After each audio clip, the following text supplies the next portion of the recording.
You know Scott Schaefer? No. Oh, they're in the meeting.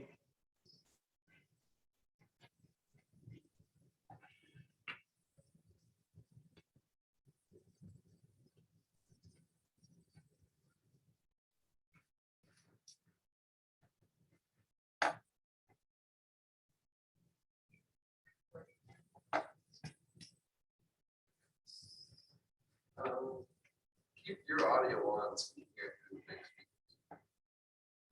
Yeah, your audio's on. I think, It says it's on.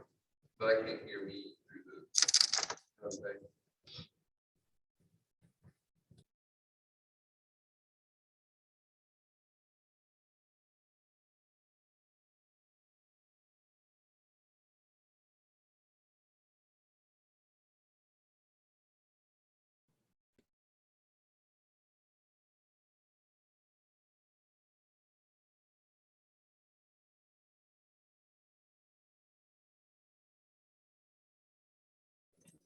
I click that around, and now speaker.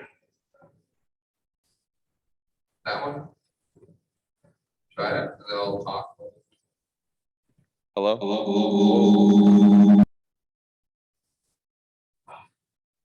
Works, yeah, but you got it. So just turn that down on the volume over there on the touchpad on your left or on the computer.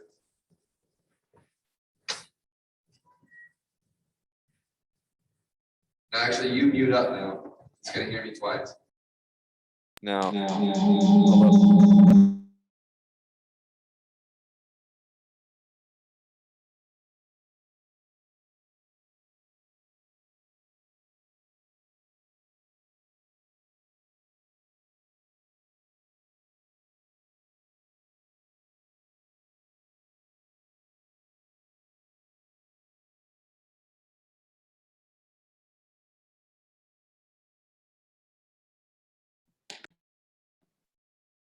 Hello? Hello?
chat talk.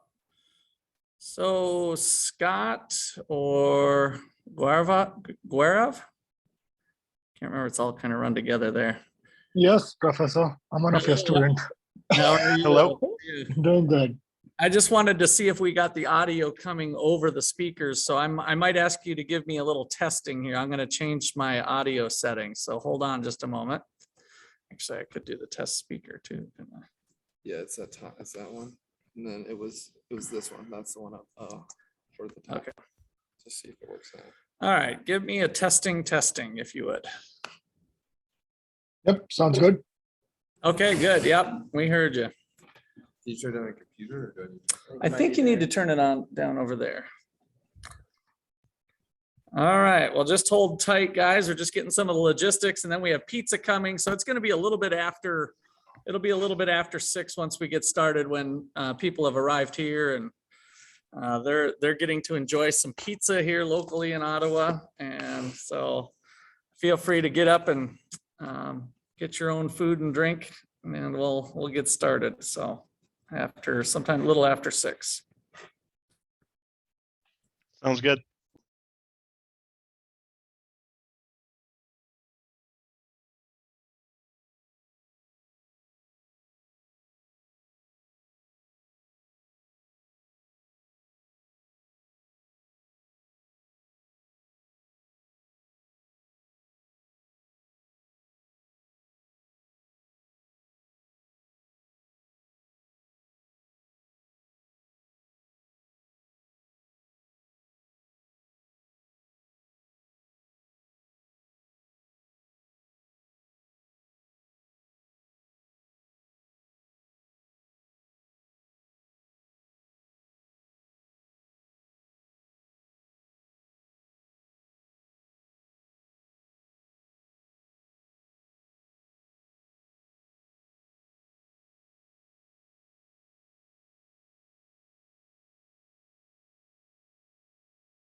Okay, welcome everyone. We're waiting for a few people to come and get some pizza, so we'll get started here in a little bit, but we'll keep the microphone open. And Luke just sent out a message about having your questions sent in. We sent out a form, so if you check your email box, there is a form. And otherwise, we can try to work with the chat box too. Hi, Jaden. Welcome. You guys, so they kind of oversight on the plates, so he's running to grab some plates. But if you guys want to sit here, and then we got some soda. I didn't catch where you from? I'm from Gardner. Gardner. Okay, great. So both of you guys interested a little bit in Bitcoin? I've got a bunch. I mean, I don't have a bunch. I got a lot of money's worth. I don't have a. Yeah, not a bunch of individual coins, right? I know somebody that's been farming it since the beginning. Is that right? I think. Are they driving Lamborghinis now, or did they find some and spend them on a he's $10 traveling pizza? the world. He's also been buying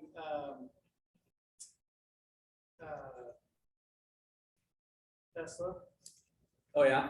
I mean, Oh, Tesla stock yeah. as investment. Okay. Yeah, he's been buying that since way back in the beginning, and Mhm.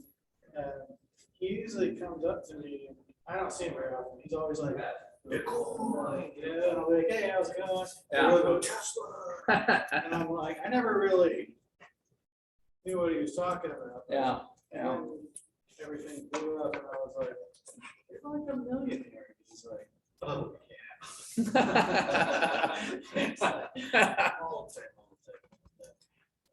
Okay. Yeah. He's been mining since back in the day. He mines for free now on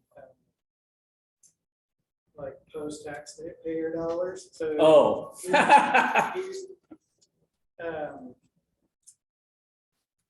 he's like he's in the army, and whenever he's at, he'll get either they're providing where he lives, or they give him a stipend to go on the contract.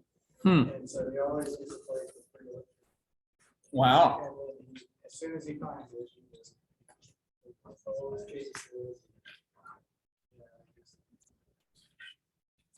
Good work. He said he's in Korea once.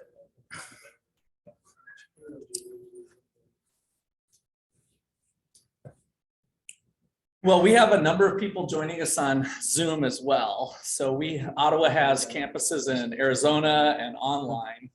And then we've got some people from campus here. Jacob's an undergraduate here. So we've got our graduate assistants. Justin Clarke's a philosophy professor. And he's going to be leading us with the Bitcoin talk. And then I've been using this book actually on your suggestion originally for my money and banking class that I teach here. So yeah, it's a lot of fun. Good topic to do. So yeah, feel free if you got. He should be back here in just a second, and then we'll get started with opening up the talk while we put some food in us and get comfy and started. So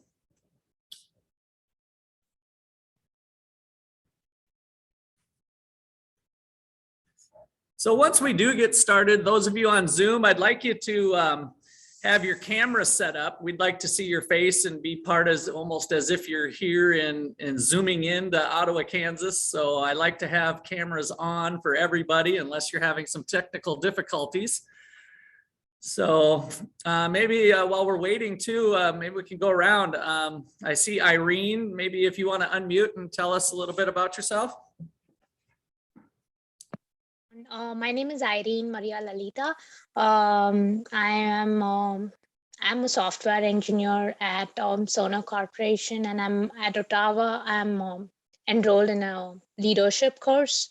So right now, it's an online course. It's supposed to be on campus, but I'm doing it online for now because of the pandemic. And yeah, that's pretty much about me. Where are you living right now? Olathe, Kansas. Oh, you're in Olathe. Okay, so you could have almost come down. All right. Yep. Ravi, how about you? Hi everyone, my name is Ravi. I'm a student at Ottawa.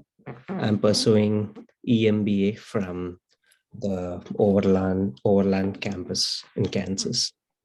I work Okay. in Walmart as a data engineer. Great, great. And Scott? Yeah, thank you. I'm a business major in Surprise. Oh, you're surprised. Okay, so you're at the OUAZ campus. Yeah. All right. Well, great to have you on. Glad you could join us. So, Yeah, no problem. Gaurav? Good evening, everyone. My name is Gaurav Sharma. I'm actually located right now in Michigan, so EST time. For me, it's already getting Oh. late. Yes, I am a current EMBA student at Ottawa State University. I'm a quality lead at St. Gobain Life Science for the manufacturing of bioprocessing equipment. So yeah, quite getting attracted towards stocks and Bitcoins and all. So that's what fascinated me for this. Let's see what it is there. Yeah, excellent. Zijan? Hi everyone, I'm Zijian. I'm a UX designer currently based on the Bay Area.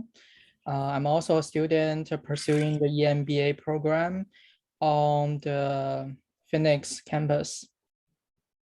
Yeah. Excellent. And Mike?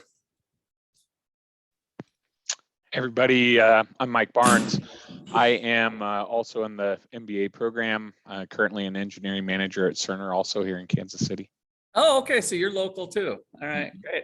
You guys feel free to go grab pizza and eat a lot of it. So don't be bashful to load up. Vincent? Hi, Professor. My name is Wen Yang. You can call me Vincent for easy. Actually, I took your managerial economic class last year. Oh, that was last year. Okay, great. Yeah, I took it last year during summer. I really want to take it in person. However, that was the time. I think like the COVID like forced us to take it online. Yes, right. Yes, I'm a finance major graduate, and I'm currently taking the EMBA class at Arizona. Okay. And I used to be a land banking advisor, and right now I'm also doing finance in a tech firm. Okay, great. All right, well, we'll get started. So it might be a little bit awkward. So Justin's kind of our main speaker, but because of Zoom, I'm going to be running the Zoom. So you guys will see my face here. You might notice we have another camera set up so that if you use the gallery view, that's Justin over there with the one who's lacking hair sitting next to the sign. Justin, give a little wave here so they can see. It looks a little small in the picture, but okay. So as he's speaking, let me know if there's any audio issues, like in the chat box. We'll try to keep an eye on that. I'm using my laptop, so the microphone, it usually has a pretty good microphone, and I think it's a small enough setting that we shouldn't have any problems, but let me know if you end up having any problems. So Just tell me the meeting ID. I can put my face on my camera. And that way yeah, at least it'll show up. It won't highlight, but yeah, you're right. Meeting ID is 920-1058-1846.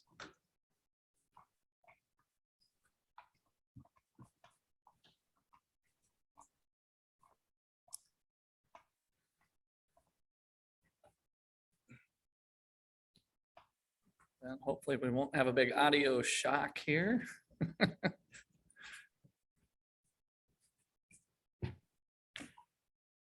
All right, there's Justin. Okay, great. So Justin, you want to take us from here? Yeah, 1 second.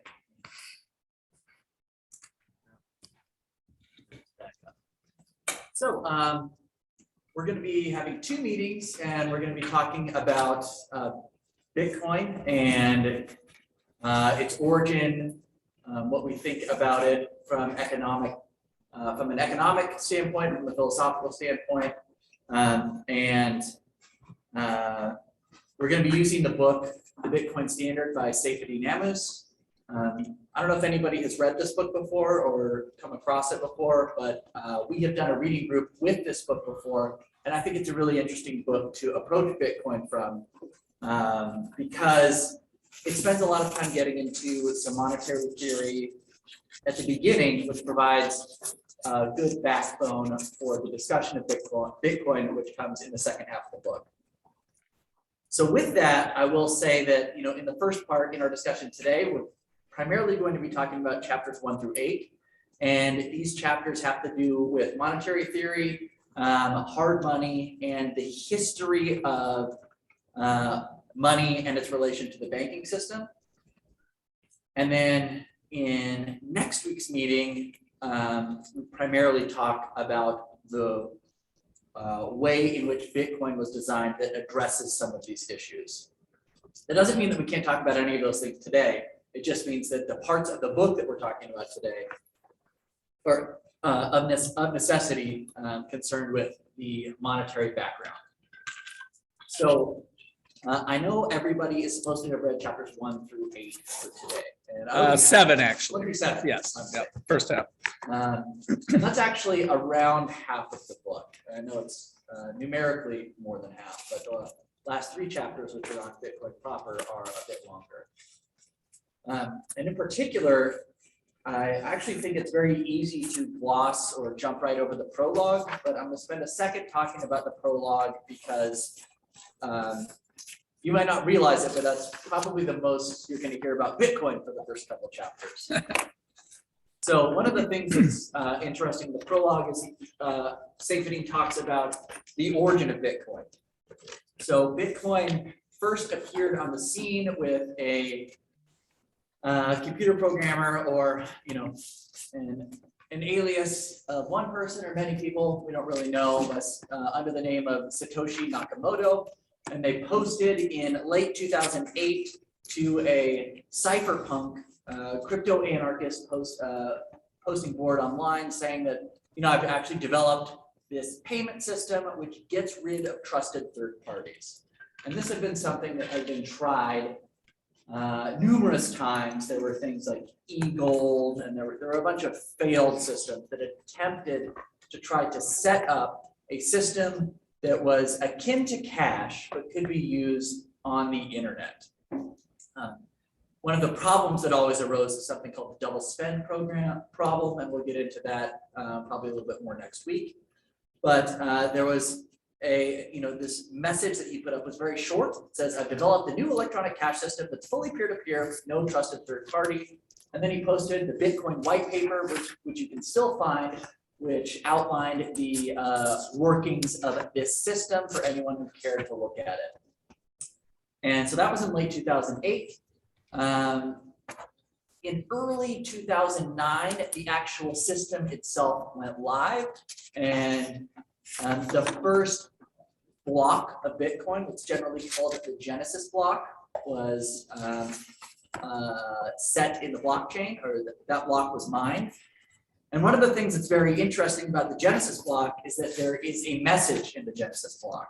That is, Satoshi put this message in the Genesis block, and it's a quotation from the British newspaper from that morning. And the quotation is, it's from the Times, the 3rd of January, 2009, and it says, Chancellor on the brink of a second bailout for banks.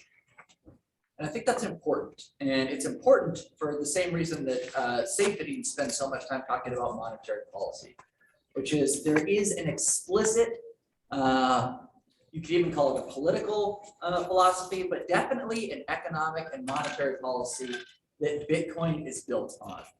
And to understand why Bitcoin operates the way that it does and the problem that it's designed and hopes to solve, it's helpful to understand that monetary policy. So I don't consider the point of reading this book to convince you that that monetary policy is true, but I think it's a very useful exercise to at least understand that monetary policy and know that the thesis of the people who put Bitcoin together is that if that monetary policy is true, then Bitcoin should succeed. So that was in 2009. In late 2009, the first purchase of Bitcoin for US dollars happened. Somebody bought 5,050 Bitcoins for $1 US. That was on October 9th in 2009. or in October of 2009. Later still in that year, the first purchase of goods with Bitcoins happened. This was, actually, I think this was shortly after the next year. This person, someone paid 10,000 Bitcoins for 2 pizzas, which was at the time worth about $25. Expensive pizzas. Yeah, so we can fast forward now. The current price of Bitcoin is $44,000, give or take, $500. I think I checked it last night. Yeah, I saw it earlier about that. So $44,000 per Bitcoin. So the current value of 5,050 Bitcoin, which was the purchase for $1 in 2009, the current value of 5,050 Bitcoin is $222 million. And the current value of 10,000 Bitcoin, which was what someone paid for the 2 pizzas, is slightly under $500 million. So you might be tempted to look back and think, well, what an idiot! How could you spend that money, spend that Bitcoin on a pizza or on a dollar, right? But one of the things that's very important to note is that had those purchases not been made, then Bitcoin wouldn't have gotten on the path to where it is now. So the purchase of 5,000 Bitcoins for $1 actually put a market price on Bitcoin for the first time. And the purchase of pizzas using Bitcoin was the first time Bitcoin was used as a monetary good itself.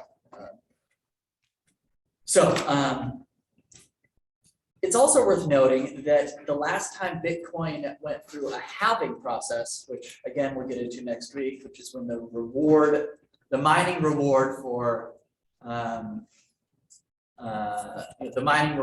Bitcoin, which happens every 10 minutes, the last time that was halved was in 2020, and the last block that was halved had another message in it.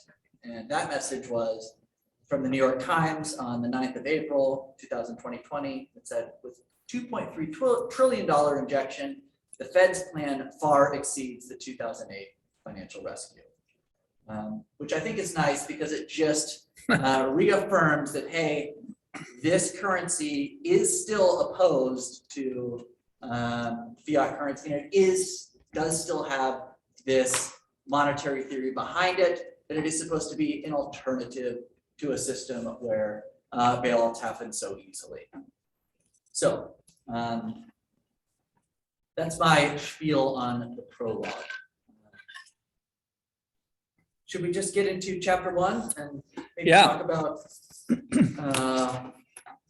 the key concepts in chapter 1 when Safety is talking about money itself?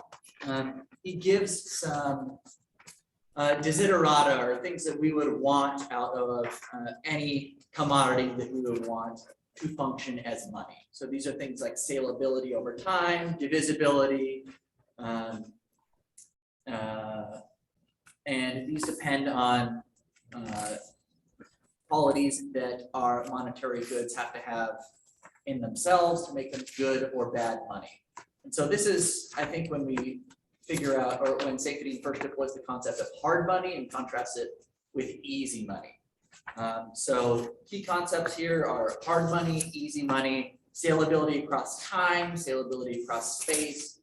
And one thing that we would also want out of money is something that solves the problem of the coincidence of wants. So we can get along perfectly well in a barter system if you have apples and I have oranges, and you want my oranges and I want your apples, and it turns out that we have a pretty easy ratio of what apples and oranges are worth in terms of each other if we think that an apple is worth an orange, right? So for every apple that you want, I can give you an orange, and for every orange that you want, well, I screwed that up, but you get it. We can trade apples and oranges back and forth. But this problem becomes a lot more pressing when I am making houses and you have apples, because if I want an apple, I can't give you a single apple's worth of a house, etc. So in a market economy, usually the way the story is told is that we settle on one good, which acts as a kind of unit of account, store of value and something that we can use as a method of payments that will enable us to be able to value other things in terms of it, and also use it as the thing that we use as a store of value to be able to transfer between ourselves. And so that hits on store of value, unit of account, and scalability, but that doesn't talk about whether or not money is hard or easy. So maybe we should talk about, if anyone has any answers to the question of like, what makes the money hard? What makes the money easy? What the difference is between hard and easy money? Yeah. Just the like ability to produce it. Like they used the example of those like rocks on that island, since it was so difficult for them to get the rocks, then that gave them value. And then once there was an abundance of them, then they weren't valuable, and they were like there wasn't much behind it. Fantastic. Yeah. So the answer is what makes the money hard is the ability to produce additional units of that currency, and whether or not that is easy to do or difficult to do. So safety talks about the stock to flow ratio. Stock is the amount of units of that currency which are currently in circulation. Flow is the amount of new units of that currency which are being added every year, and how easy it is to increase or decrease that amount. Gaurav, why don't you go ahead and unmute and vocalize? What were you thinking with stock to flow ratio? I found it to be a real important concept that I didn't really think much about, honestly, even as a economics professor early on. I'm just curious what your thoughts are. No, it's the very concept of the frames like time, location, and other things, which is very much important for a monetary thing to move around, which controls by a stock to flow ratio. Like, okay, if you have limited stock but have high demand, your price is going to go up, which is going to create value in the market. And that's what kind of a monetary principle is, that you need to control it.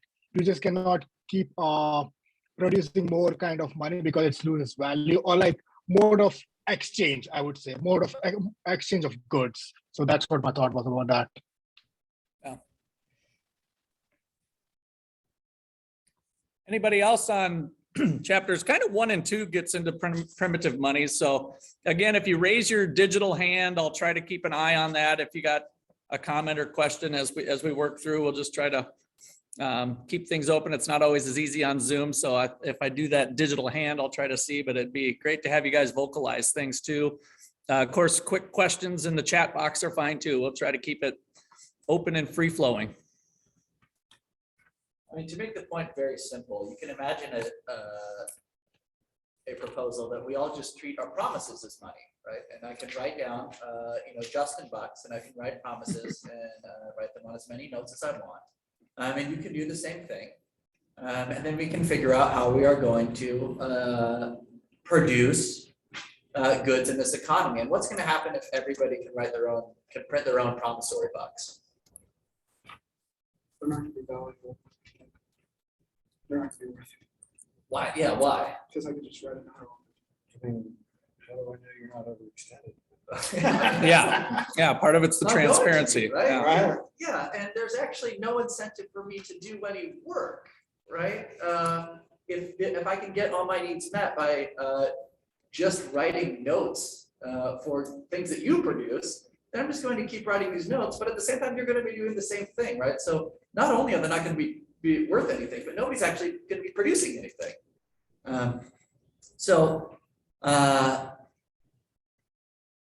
If we want a money that is going to incentivize the structure of wealth production in the right manner, we want a money that is, in safety sense, hard in the sense that it has a stock to flow ratio that is high, which means, I really wish you had said flow to stock ratio.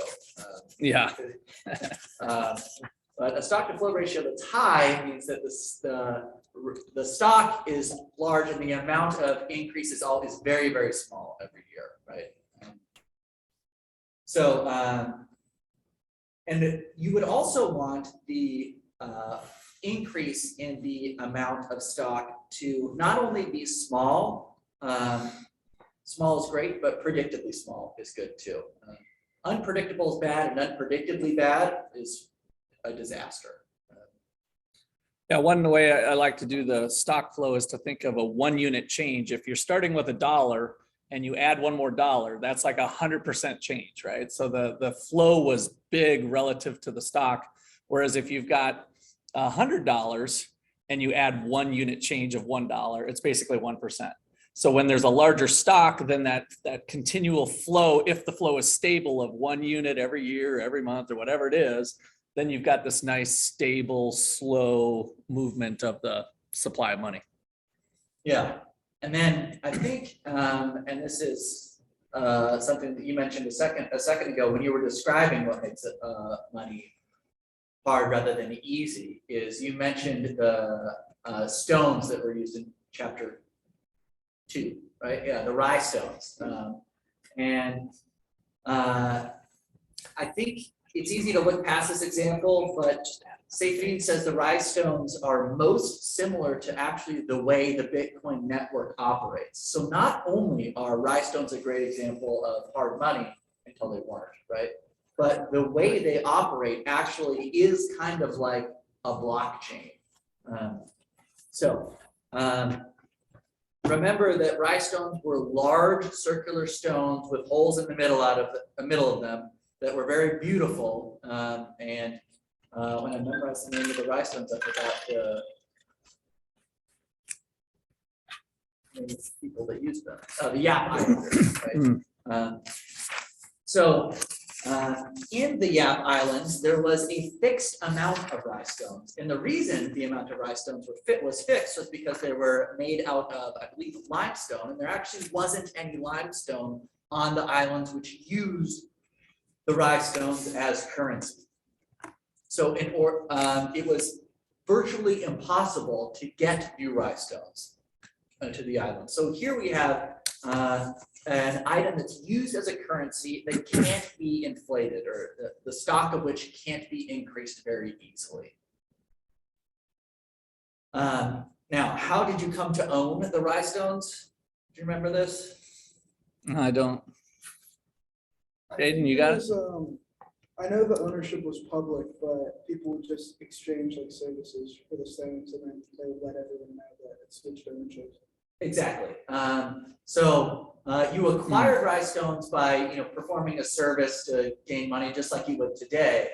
But instead of somebody handing you like a dollar bill, what would happen is somebody would just say like, "Oh, hey, Justin now owns an eighth of the rye stone or whatever." So even though no stone was actually, you didn't like move the rye stone to your house or anything, it was too large to do that. What happened was there was a public consensus, and when you gained ownership of a portion or a whole rye stone, what happened was the community just knew it. Does that make sense? Mm-hmm.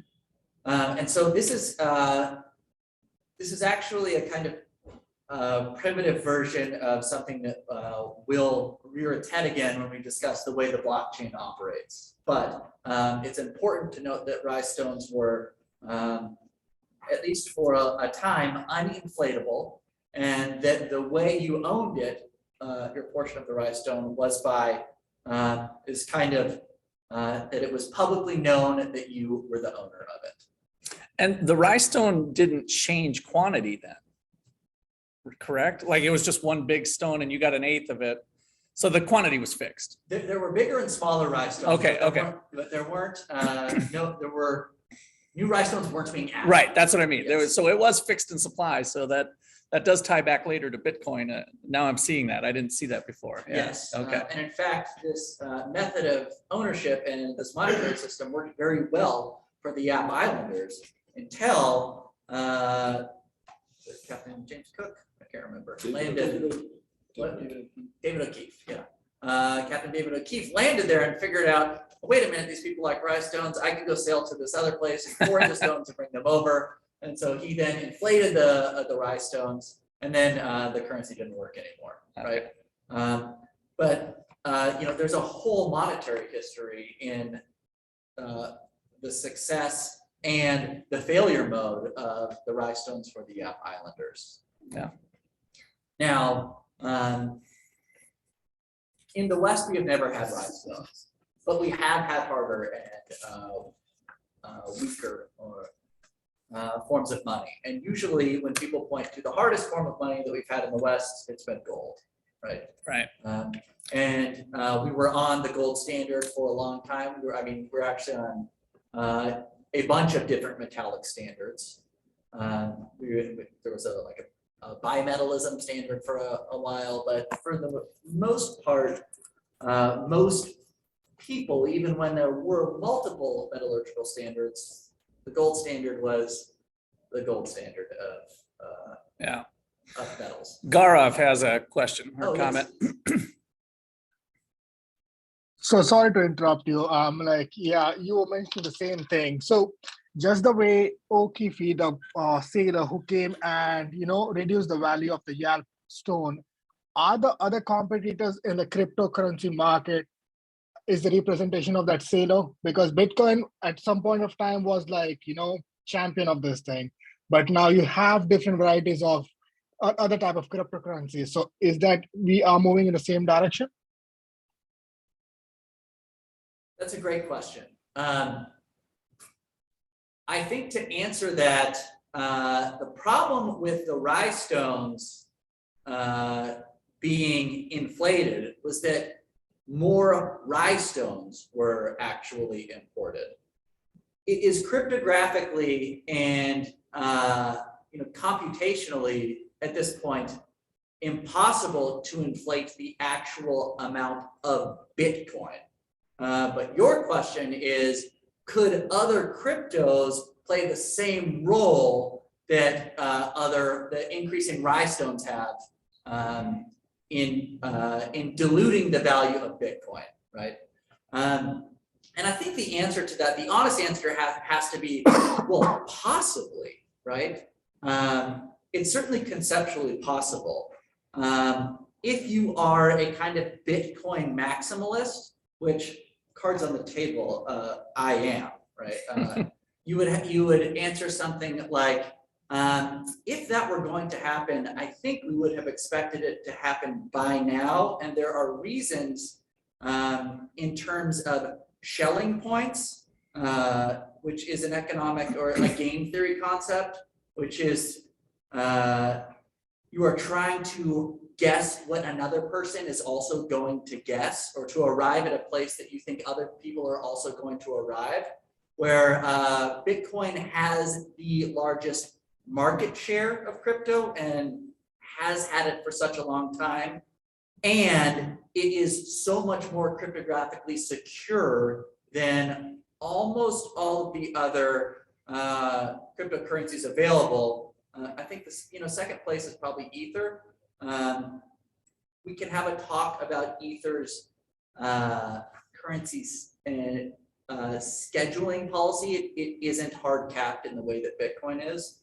So my philosopher answer is, sure, it's conceptually possible. My Bitcoin maximalist answer is, though it's conceptually possible, at this point in time, I don't think it's practically possible, given the market cap and the computational security cap or lead that Bitcoin has, and the fact that most of its closest competitors don't have those features that I think make Bitcoin so attractive. Yeah, I also add, I think Bitcoin being fixed in its quantity is the thing that ultimately gives it its value as a medium of exchange some point. At this point, it's not money, it's speculation.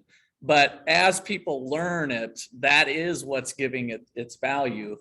And so I, at first, when I started doing this, thought that it would be kind of like fast food hamburgers, like we'd have, like Facebook's tried to come up with some sort of Bitcoin. And I thought they would ultimately come to equilibrium at some sort of fixed exchange rate with each other.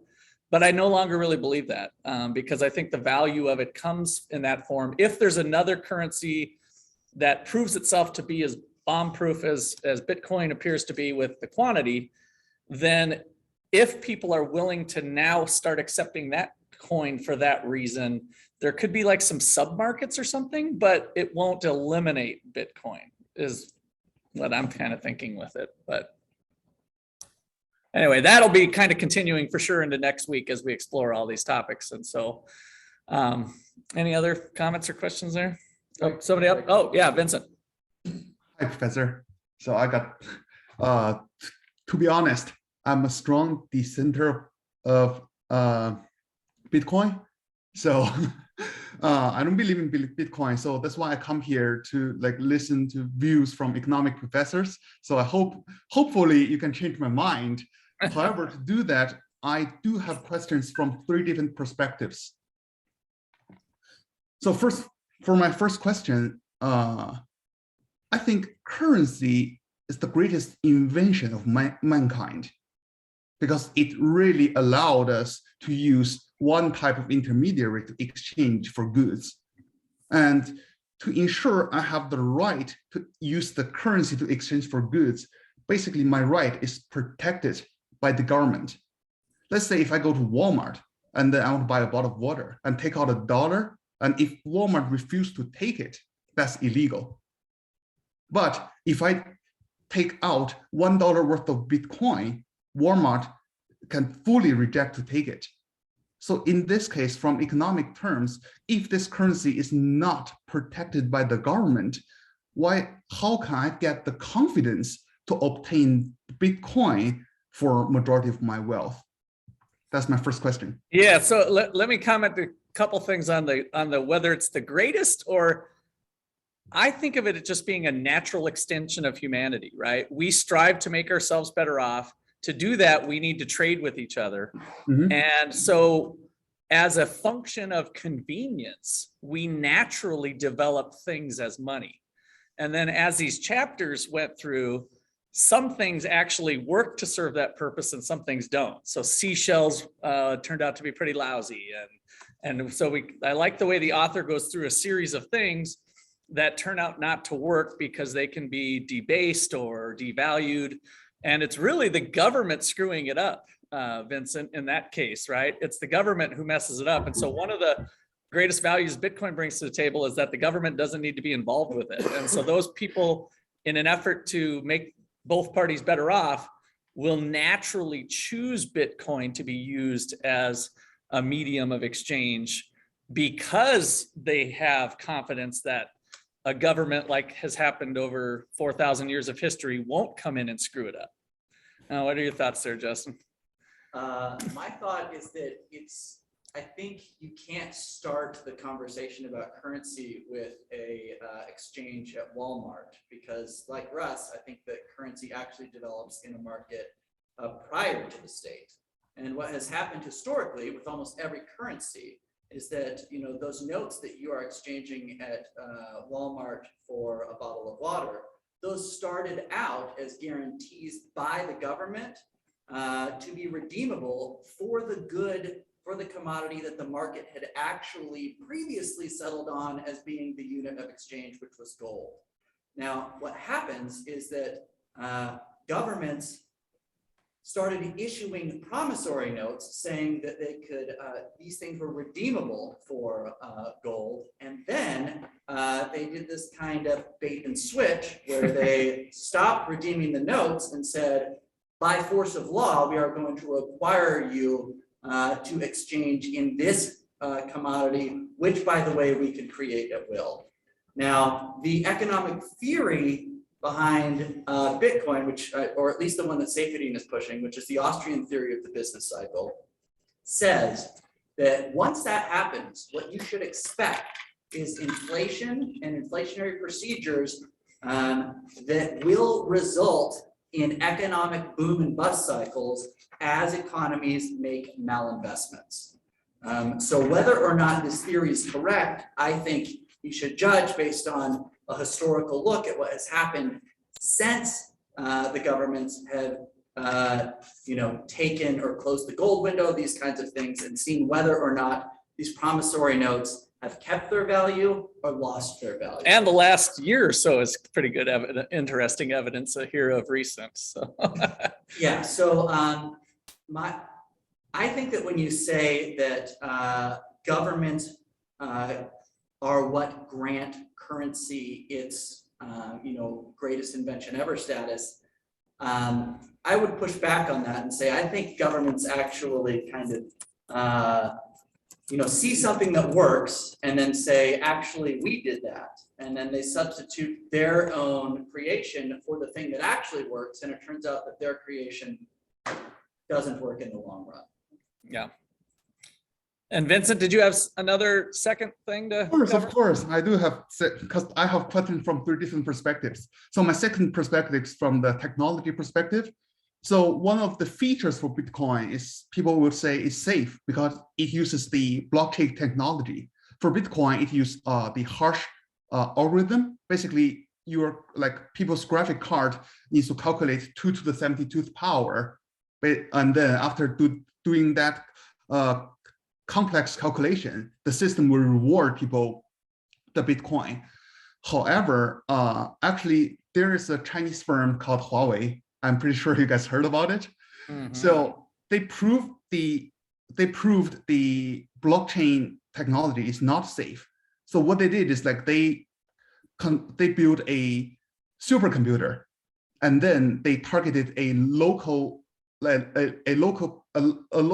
cryptocurrency, kind of like a local cryptocurrency, basically it's in China. And then because they have a supercomputer, the computational power is stronger than the combined computational power in that entire blockchain. So they made the entire chain invalid. So in this case, they used the technology to prove it is unsafe. And then the CEO of Huawei also said, by the year of 2030, they are going to have a quantum computer, and the computational power of that quantum computer is going to be 1 million times faster than Google's current Sycamore. So in this case, by using quantum computer, that computational power is going to be stronger than the whole world's graphic cards computational power combined. By that time, if Huawei said, if we use that quantum computer to attack Bitcoin's blockchain, it can make the whole world's Bitcoin blockchain invalid. So in this case, Huawei said cryptocurrency is not safe. So in this case, from technology perspective, Professor, so how can you prove that Bitcoin can safely be used by global users? Okay.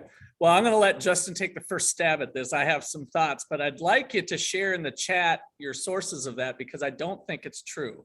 Mm-hmm.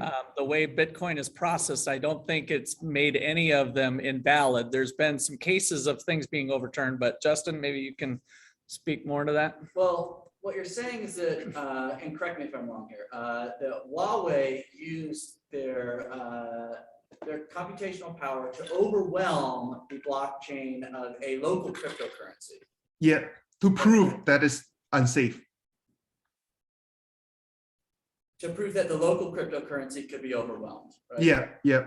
Yes, so that's a far cry from being able to prove that the actual Bitcoin blockchain is unsafe, given the amount of computational power that is currently going into securing the blockchain. This is actually one of the largest objections that you find right now about Bitcoin, is that it's using so much energy because of the amount of computational power that is going into securing it via mining. Now, I'm sure you also know that there is, the difficulty adjustment that goes on in Bitcoin every 10 days, which increases the difficulty required by the hashing algorithm to make it the case that a block is only solved on average every 10 minutes. The future scenario that you're putting forward, where Huawei's quantum computer can overwhelm the hashing algorithm that Bitcoin uses, maybe that's the case that could be true. I actually know that, and I know this because I'm involved in another project that does some cryptography and is worried about quantum computers breaking cryptography, but in addition to developing quantum computers that break cryptography, they're also currently trying to develop quantum encryption. So it doesn't seem unreasonable to me to think that all that has to be done in this case is to increase, is to when we make those difficulty adjustments to use quantum encryption, which will make it as difficult for a quantum computer to break the hashing algorithm as it is currently for a computer to break that algorithm. So that is my stab at answering that question. I'm also personally a little bit skeptical about the promise of quantum computing generally, in that I think it might have been oversold, but so that's my answer. Well, and I think I don't want to get too deep in the technical weeds. I think some of that conversation will certainly be relevant next week as we get into everybody on board with some of the more details. It was totally fine to bring it up now. I think those are the issues that are at hand, but let's kind of shelve some of those thoughts and kind of continue on in here to chapter 4. So we got 4. Vincent, have one more question on that. Vincent, you didn't have another question, did you? You just had the 2? Oh, actually, if the time is like if the time schedule is basically shrinked, I can save the question for the next week as well. Okay, yeah, let's do that. Let's for now. It's 6:50. I mean, we're trying to around the time. I just want to make sure that we get through the 7 chapters here before we get too deep into some of the weeds. So I think that'd be great. And if there's time at the end, we can come back to that. Otherwise, we got next week too. So. Yeah, sure. So it might be good to talk about gold and then the auction period of the business cycle real quick. Great. So why did the market, when it was left to itself, decide upon gold as being the best unit of exchange or the best store of value? It had a rarity. It was very hard to get, at least earlier. And then it doesn't rust or blemish. I mean, again, the world uses it. That's a good choice. It really high stock to flow, right? It's hard to get it. The only way to get gold is to actually mine gold ore, right? It doesn't rust. Silver oxidizes. Why not diamonds? Diamonds are rare too. Easy to counterfeit. Easier to counterfeit. Not as rare as everyone thinks, or they would Not as rare as everyone they would thinks. lose their value as soon as they're introduced because they're known for being rare. So if you put just one more in, it's like, They're also not divisible. Divisible. Yeah, I was see. gonna It's say you hard to- can't split them. Yeah. Yep. Yeah, so gold, it's really divisible. You can melt it. It's very hard to destroy. Almost all the gold that we've ever mined is still with us, it's hard to destroy it. It's easier to identify it, and it's very, very hard to get it. Copper, on the other hand, which was used as a monetary good, when you have things that have a higher stock to flow ratio or a lower stock to flow ratio, it becomes more profitable to actually focus on mining copper rather than producing goods in exchange for copper. And if you have too many people actually just working on increasing the money supply rather than increasing the amount of goods that the money supply can be exchanged for, you are going to have an economic problem. So what about how did we switch from, and I guess we went into this a little bit in the explanation a couple minutes ago. What happened with the switch from gold to fiat currency? How did that switch happen? Yeah. There was a government buyout at one point for the government exchanging like a fixed amount of money for gold, at least in the US.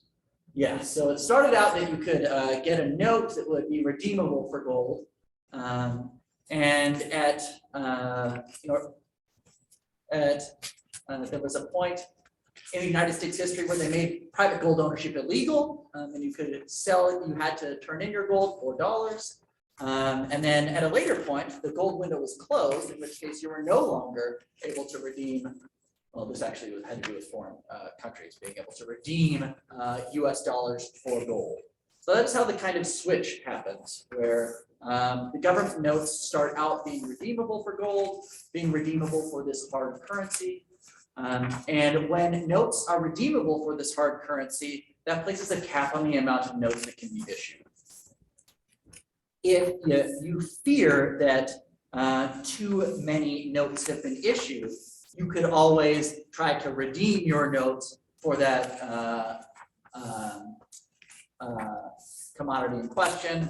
And this fear of having to redeem notes for the quantity of that commodity keeps either banks or governments from increasing the amount of promissory notes that they issue. However, once you remove the requirement to redeem promissory notes for a commodity, then a government can just issue as many promissory notes as it wants. And this is the situation that we have today, in which increases to the money supply are determined by technocrats, right? People who, like Russ, are economists. Those darn economists. Yeah, and in addition to determining how that money will be, how the money supply will be increased, they also now determine the interest rates. Now, in the past, the interest rate, when the government isn't determining the interest rate is determined by the market. The interest rate is determined by the amount of people that are saving their wealth. So for a bank to lend out money, it has to have other people saving money. When we completely divorce the interest rate from the savings rate, we end up with, as we have now, low interest rates with also low savings rates. So these interest rates aren't related to the savings rates. And according to the theory of the business cycle, which Saifedean is putting forward here, which is the Austrian business cycle theory, or sometimes called like ABCT, Austrian business cycle theory. The process works like this. When a government or when banks are lending out money at a very low rate, when savings isn't high, what happens is that it's very easy for entrepreneurs to start long-term projects because they can get a loan which will enable them to start these projects. And when a lot of people are taking out these loans, that leads them to that leads the demand for what's called capital goods to increase. Capital goods are goods that are not sold directly to consumers, but are goods that are used in the production of goods that will be sold to consumers. So things like bricks, tractors, etc. So you can imagine a bunch of people taking out long-term loans to build houses. I think the example used in the Saifedean's example. Now, if the interest rate is set artificially low, a bunch of people are going to be taking out these long-term projects, and there won't be enough capital goods to satisfy the completion of all these projects. So what will happen is that a bunch of these projects that get started will fail because the price of the capital goods will get bid so high that these projects are no longer feasible once these capital goods get bid so high. Notably, these capital goods only get bid that high after the projects have started and the loans have been taken out. So this looks like an unforeseen expense for these people who've taken out these loans. And therefore, the loans fail because the projects don't get completed. And when large-scale business projects like this don't get completed in large groups, that is what we call a business cycle, a bunch of businesses failing at the same time. So the Austrian theory of the business cycle predicts that when we have low interest rates, we will see these boom bust cycles. Yeah, it creates more uncertainty by having the government break the connection between the savings and the borrowing. And once that's broke, then we get too much at one time and then not enough at another. And we have these unfinished projects and unemployment, and people can't afford to buy houses, and that's the bust. Yeah, no, interestingly, you know, when when interest rates are connected to savings rates, when a lot of people want to start projects, that means that they are willing to pay higher interest. So the interest rate goes up, and that actually increases the incentive for people to save and put their money into the banks to finance those projects. Now, when people put their money into the banks to finance those projects, and people take out loans at those higher interest rates, knowing that they will have to pay that higher interest rate, and then that project is completed, and those people who started those projects can pay back the bank.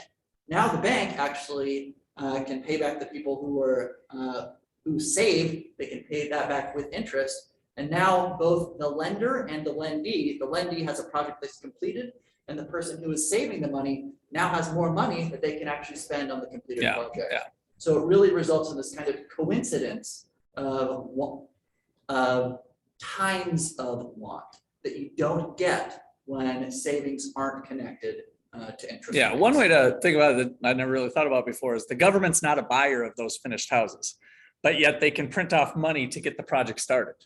But then there's nobody left to buy it. Eventually the timing catches up, because otherwise the normal way without the government involved would be the people who are saving their money, putting it in the banks, there's money there, and then they get the return back, and then those people buy the houses because they have real wealth to do so, whereas the government just is potentially printing off money. So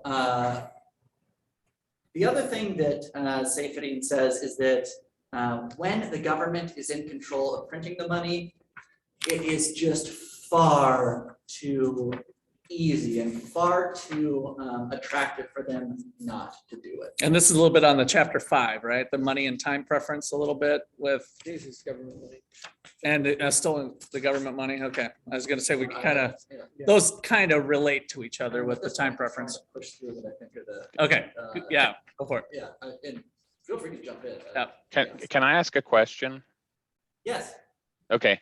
So Oh, sorry, I didn't see your digital hand there, Mike. Yeah, Sorry my about that. background's bad. So, one thing that I've been trying to think about, and I've got a couple of different areas here, but the great resignation that's going on right now, like our company where we create software, right? And so we have capital costs and we capitalize the labor for making the software and that sort of things. And, with the great resignation, one of the big problems we're facing right now is all of these people leaving to go find higher paying jobs or whatever. And so I'm trying to puzzle this out when you've got the FAANG companies, your Facebook, Amazon, Apple, Netflix, and Google paying these huge salaries and attracting all of the talent. Is this kind of trickling down in this same fashion too? I mean, and somebody like a Facebook, trying to figure out where all they're getting their capital from, I'm sure that they're either taking loans, and obviously they make money from advertising or selling their data or whatever, but and they have some like hard capital things that they're spending money on, whether it's campuses or whatever, servers and all that kind of thing.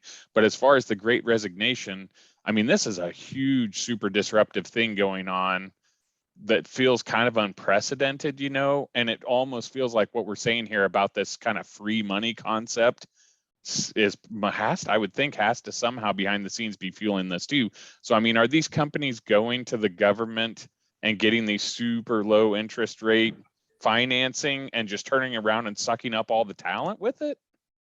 I think you make a good point, Mike. And I think I see your line of thinking, and I think you're kind of right in there. So the Facebooks who I like, it's called cronyism in economics, big government and big business playing kissy face.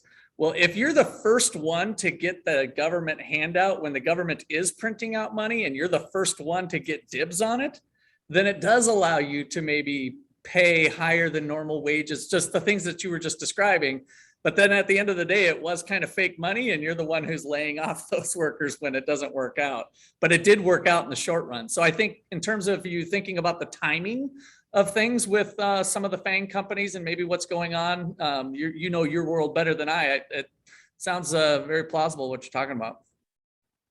In economics, I mean, the Kantian effect, right, is that the people who get printed money first actually are able to benefit from the increase in that money supply. They are able to pay, like T1 prices for T2, Right. So that's one way in which the people who get the money first actually can get more value for that money rather than having prices adjust after they push that money into the market.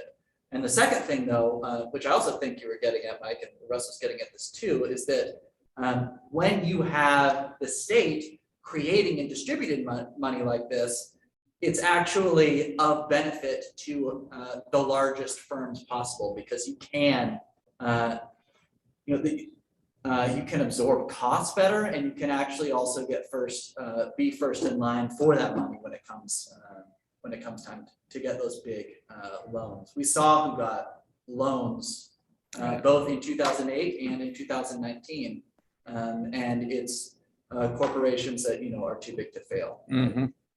Yeah. One other thing, and this is something that I've thought about for a long time too, with businesses like Facebook, is the service that they offer is free, right? You don't have to pay anything to belong to Facebook, but money doesn't come from, I mean, it has to come from somewhere, right?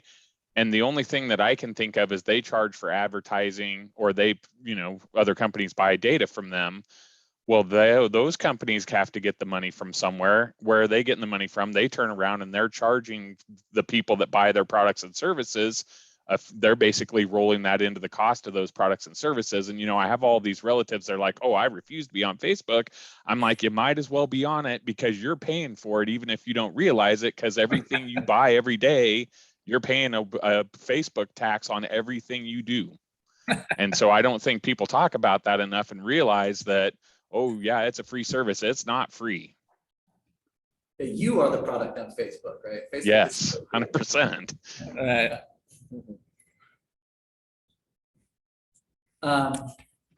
Maybe one more thing to say about what another point I think Seyfedin makes in these first couple of chapters.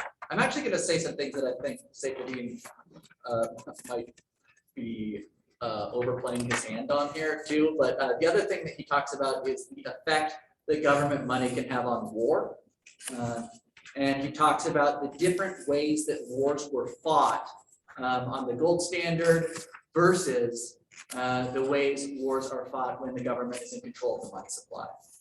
So in particular, he talks about during World War I, for instance, all the countries going off the gold standard in order to finance their war debts.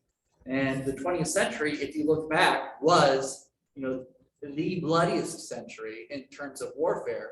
Seyfedin says that's because of fiat money, right? I think that's too strong, right? I think the plausible thing to say and the charitable thing to say is that fiat money enables a government to finance a current war while giving the illusion to its citizens that it's not costing them anything. And so I was just thinking that, like, on the gold standard, you're, like we said earlier, like, you're limited. And so when they go onto the fiat currency, they have an incentive to be aggressive with the spending, especially in a war, because you want to win the war. Like, no one wants to lose. So you want to win this war, protecting your resources, and then you end up just inflating your currency because you want to be aggressive in how you finance your war, and then you just end up hurting yourself. And the governments have gotten great at selling what they do, right? So they pull these moral strings of, well, there's a war and there's somebody being hurt or COVID, and we gotta do everything we can to help save these people. And so a lot of the way the rhetoric that comes out justifying not following a hard money standard, they got creative over time, and they kind of know what works and what doesn't work. But when a currency is hard to, every dollar that the government spends has to be accounted for via taxes, right? So every dollar that's spent on warfare has to be paid by the citizens. And when citizens actually have to take that direct cut to their paycheck, and pay more actual dollars in, that's a more visible, cost of war, rather than having the dollars not leave their savings account at all, but just have the purchasing power of those individual dollars diluted a little bit. Good. All right, so Justin, where do you want to take us? I'm looking at our time here, thinking, I don't know, maybe in 10 minutes, where do you want to see tonight? Kind of wrapped up with some important points. Again, we can kind of backtrack, of course, next week a little bit, so it's not like it has to be, cover everything, but are there some things in these last chapters with what capitalism and individual freedom and some of the other sections, some important points you think we should make sure we cover tonight? I think in these first couple of chapters, what he really is setting up is like, these are the things that we want out of money. These are the things that we have tried with money and that didn't work. And then he's going to say, here's why I think Bitcoin solves a bunch of these problems, and is he thinks it's a better version of gold than gold itself. So if we think about why the Yap stones worked when the Yap stones worked, and why the gold standard worked when the gold standard worked, and we think about how and why both of these things failed when they failed, those would be key points to take home. The other thing that would be important to note that we actually haven't talked about so far so much is one of the things that makes and that made gold such a great currency was that it was accepted everywhere, and if you had possession of it, you could spend it without anybody else stopping you. So this was largely taken for granted when the economists that Seyfried's talking about, like Mises and a lot of Rothbard and back all the way to like Menger were talking. They just assumed that it was the case that if you possessed money, you could spend it on your own, and that you were the ultimate judge about how you got to spend your money. In the last 50 years, that idea has really come under assault. So this idea that for a money to be a good money, we would want it to be something that you don't need a trusted third party for, in the sense that you don't need somebody else to say okay to your transaction. And that if you want to save your money, it's yours. It is actual personal property in the strongest sense of the word property. That is something that we should keep in our minds too. Let me also just say, so I think those are things that are really important to take from these first couple chapters. Seyfried also has the tendency to say that things like modern art are the fault of fiat currency, and like Keynes is responsible for modern art. There's a bunch of other things he blames on fiat currency. And I think he's really overplaying his hand there. Like, I'm not the biggest fan of modern art in the world, but like all the things that I don't like aren't all Keynes's fault. While I do think that he's right that fiat currency has helped some of these things and made some of these things easier, I don't think it's fair to lay the blame for, if you don't like modern art, to say that modern art is fiat currency's problem. That they started it. So those are the key things that I think are important from these first chapters.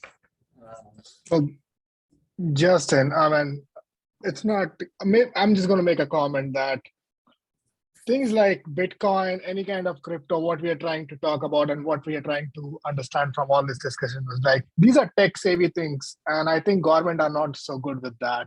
I mean, like, from moving from Yellowstones to gold to the paper currency now, they struggle. So do you think, like, before we even, put this as a option in front of the big governments and the monetary committees, that system has to be developed, it needs to come to that scale so that they can understand it? Or we're just trying to keep hitting in the blind. If it hits, it hits. Otherwise, over the period of time, it's going to lose its value. So let me restate your question and see if I have it correct. Is your question something like, is Bitcoin ready to present to governments?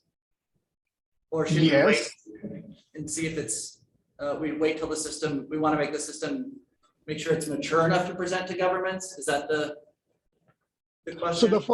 So for the first part is that now many countries are trying to present crypto as like a mode of exchange of goods right now. So is the governments are ready? And if not, before taking that step, is it not supposed to be that government should be made aware of completely because it's more technical things rather than just like a paper currency? I tend to side with Hayek here. Hayek in the 1970s said, the government has ruined our currency. And he said, we have a tiger by the tail, they're inflating it. Either the inflation goes on or it just, you know, if we try to confront the inflation, it'll destroy us. If we let the inflation run on, it'll destroy us. I'm glad I'm not going to be around when it hits the fan, essentially. And he did say, however, that I can only hope that we could come up with a private money solution. The governments will not let us do this. The only way it gets done is if it somehow slips under their radar.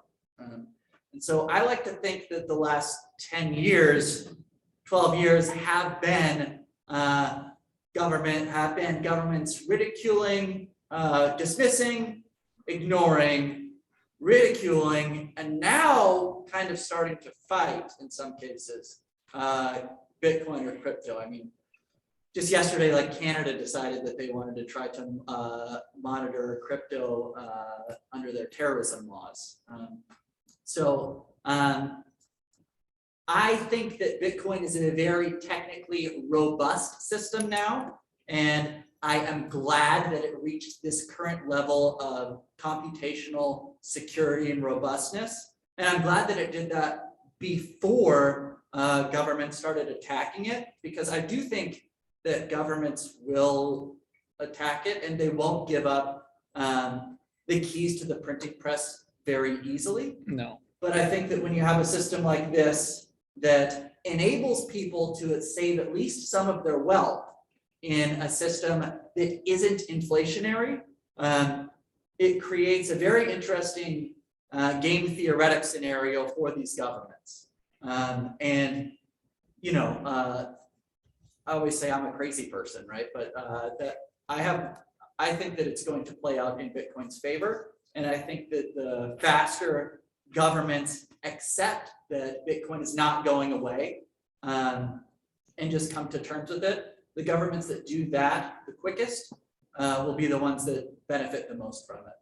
So like I think it's El Salvador? Nate? Yes. El Salvador, That's yeah. like taking Bitcoin and like thinking their nation or their country's currency and building mines throughout their land and stuff. El Salvador is doing a bunch of stuff that a lot of people think is crazy, and some of it maybe is crazy, and some of it's pretty cool too. Yeah. And maybe it'll work for them, and maybe This is unofficial, but they dollarized, and so we don't have time to get into what that is, but basically they were irresponsible with their money historically, and so they latched onto the American dollar. And I kind of think when Bitcoin come along, they thought, oh, this is our chance to kind of get out from under the US shadow, if for lack of a better word, with adopting Bitcoin. So we'll see where that goes, because it's kind of a crazy ride right now with the valuations of Bitcoin and how speculative it is. So just again to say what I think, because I didn't really say what my answer was to Gaurav, which is that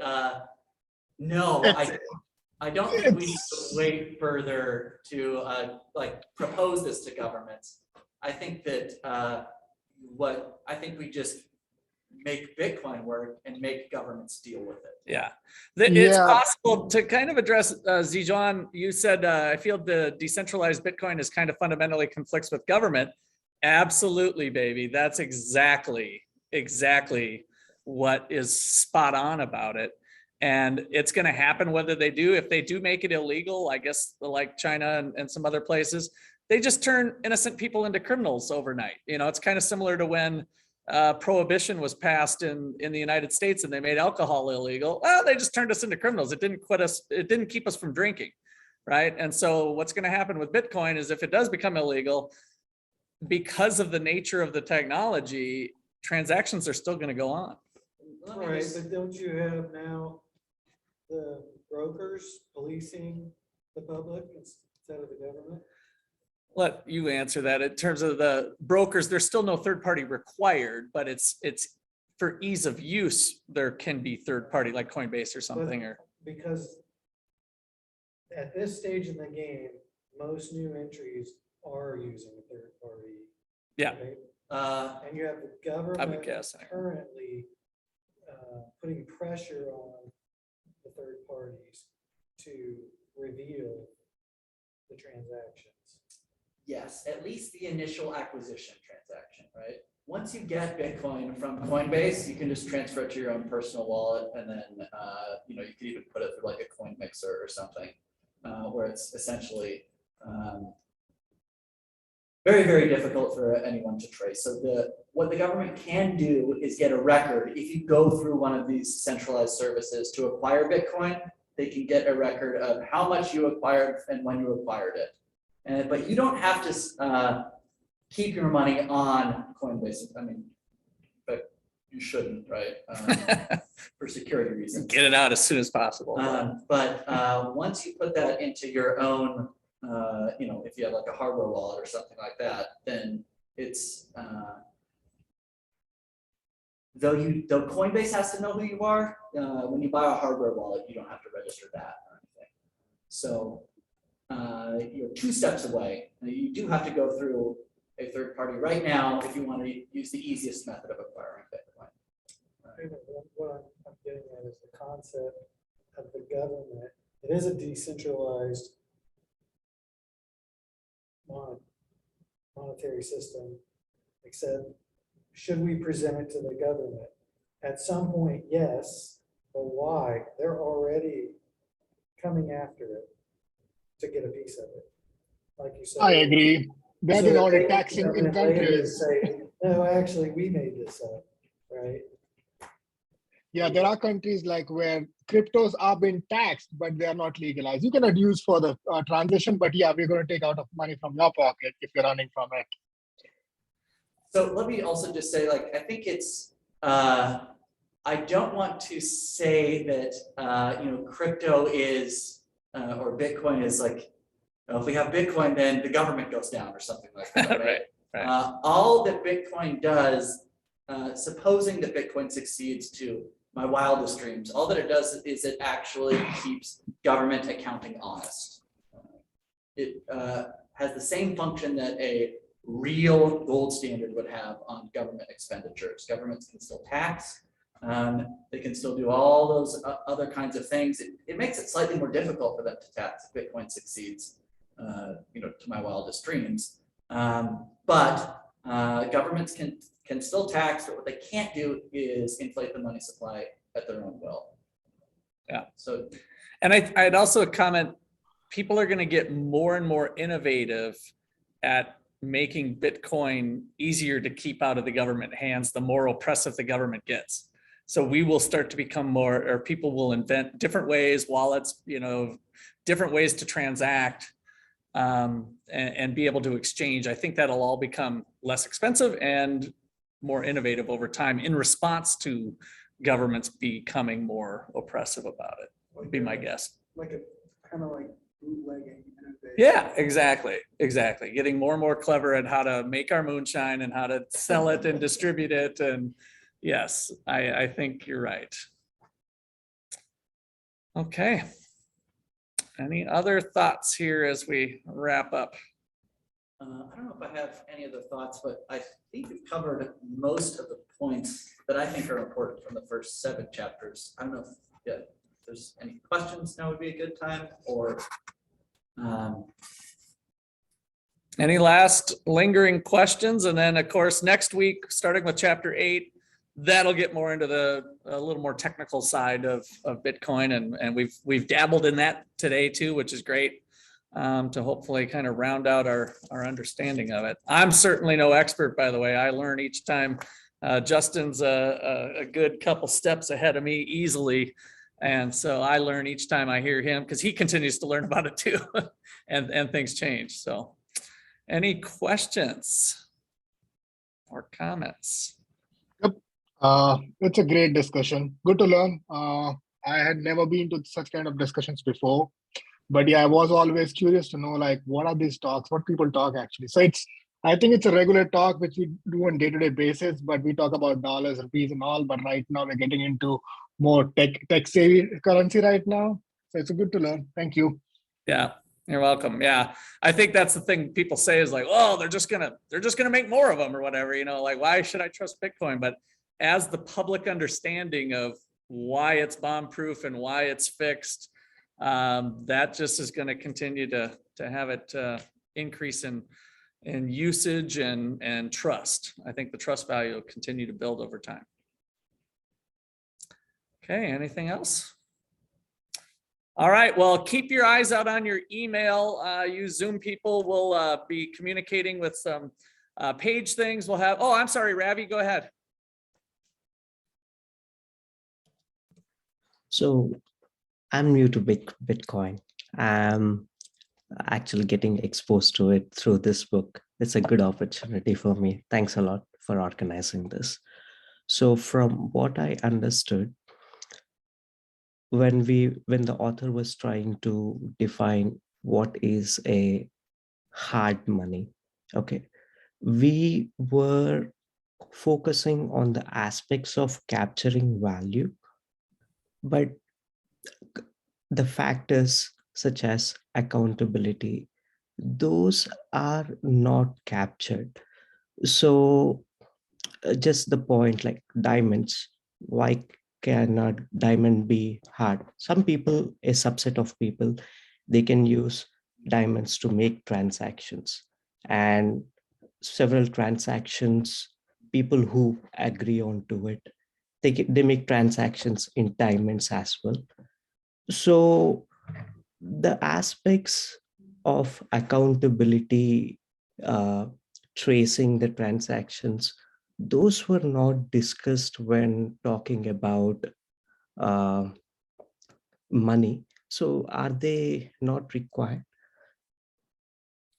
I'm hearing him talk about the blockchain aspect of it and tracking. I don't know, you got some comments to make on that, or I got a thought, but. Yeah, so a lot of times, one of the reasons gold was such a good money, one of the things that people liked about gold is precisely that you didn't need to know where the gold came from. You didn't need to track it. If you had gold, any gold was good as any other gold, right? And that is that's still the case with actual cash bills today, right? That's why cash is used in the drug trade, right? Because it's very hard to trace cash bills. People want to use a unit of exchange where they don't have to usually worry about the provenance of it. Once they know that it is what it is, they know that that it is indistinguishable from any other unit of currency like that.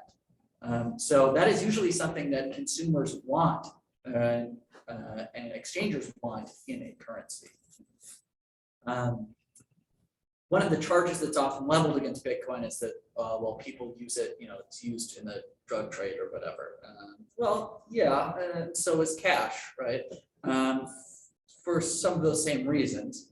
Bitcoin is actually slightly easier to trace than cash because of what the blockchain is, and we can get a little bit more into that next time. But traditionally, what you actually don't want traceability in an ideal currency, because it is something that insofar as you want money to be fungible, that is any single unit of it to be worth the same amount as any other unit of it, so that you can accept it without worrying about its provenance, you don't want it to be fungible.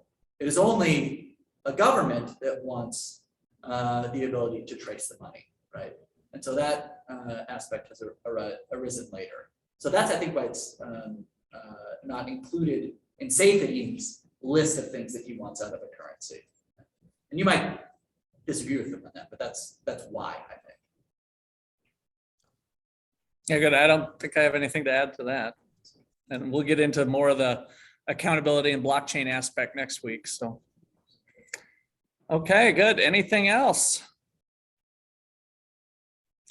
All right, well, I look forward to continuing the discussion next week. So just keep your eyes open for some emails, and Luke will be sending out some things, and we'll continue the discussion. It was great listening and hearing all of your input and questions. So, and hopefully we'll be able to spread the good word of Bitcoin, because then those of you who are holding it, you know what happens to the value, right? So that's what this is all about. This is really a self-interest play on McCullough's standpoint to raise my Bitcoin. All right. Well, good night, everybody. I'll keep the line open right now, but otherwise feel free to take off and keep your eyes open. And otherwise, we'll see you next week.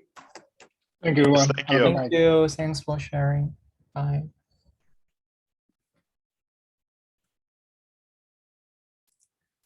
Okay. Sounded much like you exiting the podcast. So we're gonna tell it to be fruitful more. It was like, wait. Yeah, I thought he was about to drop the. You think- Thanks for-